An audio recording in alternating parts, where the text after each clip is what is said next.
Hello friends, welcome back to our channel. तो अब सर्दियाँ आ गई हैं तो क्यों ना घर पे गुलाब जामुन की रेसिपी बनाई जाए। बच्चे हो या बड़े, गुलाब जामुन सभी को बहुत पसंद होते हैं। मगर सबसे बड़ी प्रॉब्लम ये आ जाती है कि घर पर हलवाई जैसे गुलाब जामुन कैसे बनाएं। तो आज की रेसिपी को स्टेप बाय स्टेप फॉलो कीजिए और आप भी अपने घर पर बनाइए गुलाब जामुन। तो चलिए रेसिपी को स्टार्ट करते हैं। उसके लिए मैंने यहाँ पर 1 कटोरी खोआ ले लिया है और 1 कटोरी मैंने यहाँ पर मैदे का इस्तेमाल किया है और 1 कटोरी ही मैंने यहाँ पे चीनी ले ली है।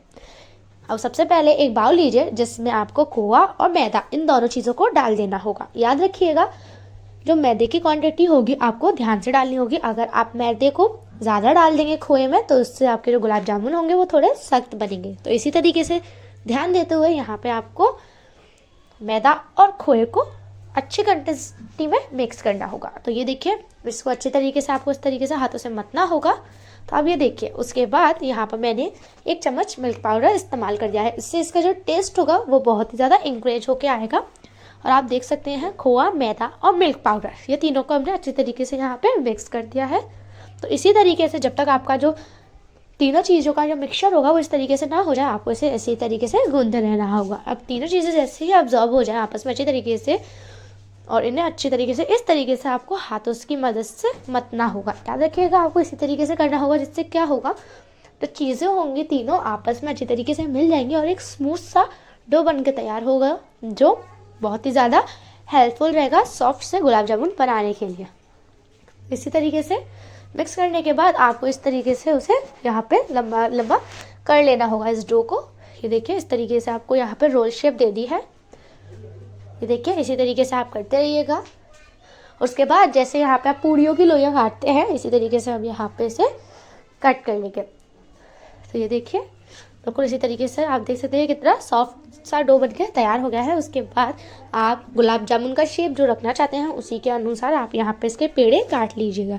मैं जो गुलाब जामुन है उन्हें ज़्यादा बड़ा नहीं रख रही हूँ, छोटा मैं इनका गुलाब जामुन का शेप रख रही हूँ, मीडियम साइज़। तो इसी तरीके से कर लेते हैं। उसके बाद चलते हैं चाशनी बनाने की तरफ। तो उसके बाद मैंने यहाँ पे गैस पर एक बाउल रख दिया है। उसके बाद मैंने यहाँ पे डाल दी है 1 कप चीनी और उसके बाद मैं यहाँ पे पानी डाल रही हूँ। याद रखिएगा, चीनी और पानी जब आप डालें तो उसका परफेक्ट मेजरमेंट आप याद रखिएगा। उसके बाद मैंने यहाँ पर 1 कटी हुई इलायची का इस्तेमाल किया है।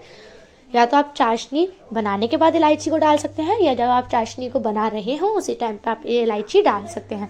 उसके बाद डालने के बाद आप यहाँ पर ये देखिए, आपको 1 तार की चाशनी बनाकर तैयार करनी होगी। जैसे ही आपकी चाशनी में से 1 तार की चाशनी जैसे ही आपको बनकर तैयार हो जाए, जब तक आपको इसे अच्छे से यहाँ पे पकाना हो। तो आप ये देखिए, मैं आपको दिखा रही हूँ।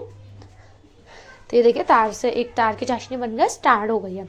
और फिर आप चलते हैं अपने गुलाब जामुन बनाने की तरफ। तो यहाँ पे मैंने देखिए वो सारे पेड़े ले लिए हैं और यहाँ पर मैंने चीनी ली है 1 छोटी कटोरी पे। उसके बाद अब उसी तरीके से यहाँ पर देखिए, इस तरीके से यहाँ पे एक लोई बना के आपको तैयार करनी है और अंगूठे की मदद से बीच में एक होल आपको बना लेना है और उसमें यहाँ पे चीनी को डाल देते हैं। इससे क्या होगा, जो मिठास होगी वो अंदर तक रहेगी। और अगर आप चीनी नहीं डालना चाहते हैं तो जो छोटे वाले बताशे होते हैं आप उसे भी इसमें डाल सकते हैं। तो यहाँ पे मैंने चीनी का इस्तेमाल किया था, आप चाहें तो बताशे से भी कर सकते हैं, दोनों से सेम फीलिंग आएगी। मिठास पहुँचना बहुत ज़रूरी है अंदर तक, इसीलिए मैंने ये प्रोसेस को यहाँ पर किया है। तो अभी यही प्रोसेस आपको रिपीट करनी है और एकदम स्मूथ से गुलाब जामुन बना के आपको तैयार कर लेनी है। तो ये देखिए, याद रखिएगा, जब आप गुलाब जामुन बनाएं तो बिल्कुल हल्के हाथों से आप इनकी बॉल बनाएं। तो ये देखिए, गुलाब जामुन बन के बिल्कुल तैयार है झटपट। अब चलते हैं अपनी कढ़ाई की तरफ। तो याद रखिएगा, जब आप इनको सेकें तो गैस की फ्लेम बिल्कुल आपको लो रखनी है। ऑयल ज़्यादा गर्म नहीं होना चाहिए, नहीं तो गुलाब जामुन बाहर से सेक जाएंगे और अंदर से कच्चे रह जाएंगे और वो लेयर, वो कोटिंग नहीं आ पाएगी गुलाब जामुन के ऊपर। तो इसी तरीके से ये देखिए, बिल्कुल लो फ्लेम है मेरी गैस की और इसी तरीके से आपको ये गुलाब जामुन सेकने होंगे। स्टेप बाय स्टेप फॉलो कीजिए और घर पर हलवाई जैसे गुलाब जामुन बना के तैयार कर लीजिए। याद रखिएगा, जब आप गुलाब जामुन को कढ़ाई में डालें तो उन्हें लगातार चलाते रहिए, जिससे गुलाब जामुन एक तरफ से ओवर फ्राई नहीं होंगे, पहली चीज़। दूसरी चीज़, यहाँ पर ओवर कोटिंग नहीं आएगी गुलाब जामुन पे, चारों तरफ से बिल्कुल बराबर ये सेकेंगे। तो इसी तरीके से आपको चलाते रहना है, नहीं ये कढ़ाई में चिपकेंगे, नहीं इन पर ओवर कोटिंग आएगी। तो इसी तरीके से ये देखिए, कलर आप देख सकते हैं कितना ब्यूटीफुल सा कलर गुलाब जामुनों पे आ चुका है। इसी तरीके से इसे चलाइए। ये देखिए, बिल्कुल से ब्यूटीफुल से तैयार हो गए हैं ये गुलाब जामुन बनकर। इसी तरीके से ये देखिए। चलिए अब हम इन्हें निकाल लेते हैं। तो आप ये देख सकते हैं गुलाब जामुन का कितना अच्छा ब्यूटीफुल लुक आ रहा है। तो अब जैसे ही आप इन्हें कढ़ाई में से निकालें सो इन्हें तुरंत ही आपको चाशनी में डाल देना है और चाशनी को यहाँ पर गुलाब जामुन को अच्छे तरीके से यहाँ पर इन्हें घुमा देना होगा और इन्हें ढक के रख देना है। ये देखिए मैंने और भी गुलाब जामुन सेक लिए हैं। सभी को आपको तुरंत चाशनी में डाल देना होगा। अगर आप गरम गरम गुलाब जामुन को चाशनी में डाल देंगे तो ये अच्छी तरीके से चाशनी को अपने अंदर ऑब्जर्व कर लेंगे।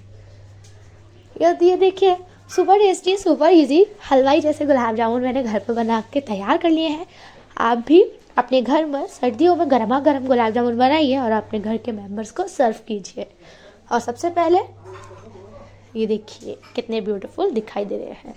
जाइए मेरे चैनल को सब्सक्राइब कीजिए ताकि इसी तरीके की टेस्टी और झटपट वाली रेसिपीज आपके पास सबसे पहले पहुंच जाए। और देखिए गार्निश के लिए मैंने यहाँ पर थोड़ा घिसा हुआ यहाँ पे पिस्ता इसके ऊपर डाल दिया है। तो ये लीजिए बनकर तैयार है हलवाई जैसी गुलाब जामुन की रेसिपी जो सभी को बहुत ही ज़्यादा पसंद आने वाली है। रेसिपी पसंद आई हो तो इसे लाइक कर दीजिए, कमेंट कीजिए कि आपको ये रेसिपी कैसी लगी। सब्सक्राइब कीजिए मेरे चैनल को, बेल आइकन को ज़रूर प्रेस कर दीजिएगा।